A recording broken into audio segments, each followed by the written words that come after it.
On behalf of All India Trinamool Congress, I rise to speak on the demands for grants under the Ministry of Education for the year 2024-25.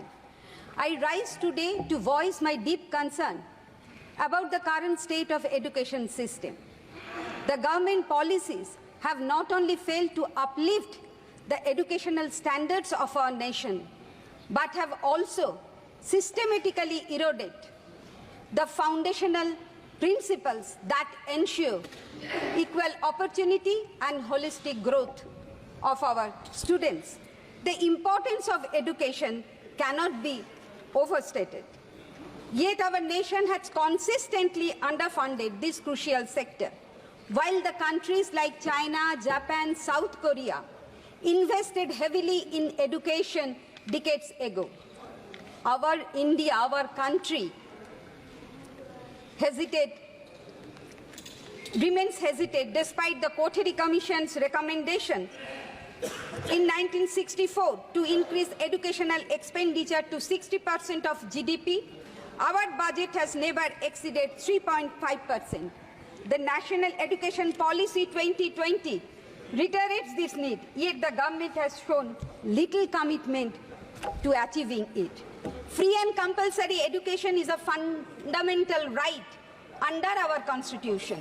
However, public expenditure on education has touched new lows, dropping to 2.7% under the Modi government.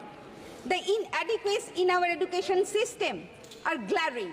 Despite the imposition of a 4% education and health cess since 2019, which now funds 70% of all education spending, our education sector remains underfunded and overburdened. India has around 50,000 colleges and 1,100 universities, half of which are private. While enrollment has increased, the quality and uniformity of education have not kept pace. The ASER 2023 quote, Beyond Basics, unquote, report highlights that 25% of students aged 14 to 18 in rural India struggle to read even class 2 level text materials fluently in their native language. The budget neglects research and development, with only 3 Indian universities in the top 200 globally. Without substantial investment, our institutions struggle in the global arena, risking a brain drain. The budget also fails to prioritize skill development program, crucial for aligning educational outcomes with market needs. Inequitable access to higher education remains a concern, with inadequate enhancement to scholarship and financial aid. The failure to fund public institutions creates a fertile ground for privatization, widening the gap between the rich and poor. I stand to highlight the crisis of student suicide in Kota, where around 250,000 students suffer intense schedules and immense pressure.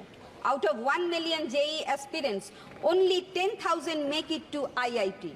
And for NEET, 2 million vie for 140,000 medical seats. The odds are scary and the stress is unbearable. The commercialization of coaching in Kota, valued at $500 million, adds to the problem. Misleading advertisement and isolating living conditions create a toxic mix of competition and loneliness. I would like to draw the attention of this House regarding NEET scam. The future of students across the country are in dark.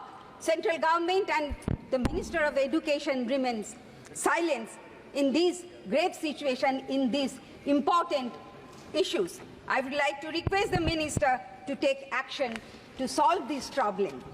Sir, the West Bengal Assembly recently passed a resolution leveling NEET UG as an education scam, a claim that highlights the significant problems plaguing this exam under National Testing Agency. The inconsistent administration of NEET UG has had a detrimental impact on students and the medical community. The fluctuating difficulty level to the examination and the arbitrary awarding of grace marks have created an atmosphere of uncertainty and mistrust. I in light of these issues, I would like to request the Honorable Education Minister to consider reinstating the state's previous joint entrance medical examination as proposed by the West Bengal Assembly. Sir, this would restore a sense of fairness and transparency. The systematic revision of our school textbooks under the current government poses a threat to our children's education and intellectual integrity. In 2018, the then Minister Satyapal Singh declared Darwin's theory of evolution, quote, scientifically wrong, unquote, and called for curriculum changes. By 2021-22, Darwin's theory was removed from class 9 and 10 syllabi. By 2022-23, it was removed from textbooks. Millions of students now lack formal education on a foundational theory of modern biology. Deleting chapter on significant Muslim rulers and their contribution from the NCERT's curriculum, omitting reference to events like the 2002 Gujarat riots, and altering narratives around Gandhi's assassination and promoting mythological theories over scientific ones have been widely criticized by academicians, with 33 academicians, including political scientist Yogendra Yadav and Suhas Palsikar, demanding the removal of their names from the current textbooks in 2023. These changes are leading to intellectual stagnation, political manipulation, and are targeting the intellectual vega of Indian students. So the past decade under the BJP-led NDA regime, budgetary allocation have significantly decreased. The Department of School Education and Literacy's share of the budget halved from 3.16% in 2013-14 to 1.53% in 2024-25. Government schools declined from 15,51,000 in 2018-19 to 14,89,115 in 2021-22, with private schools rising, creating accessibility issues for marginalized communities. An acute shortage of teachers exists, with 10 lakh vacancies out of 62.71 lakh sanctioned posts.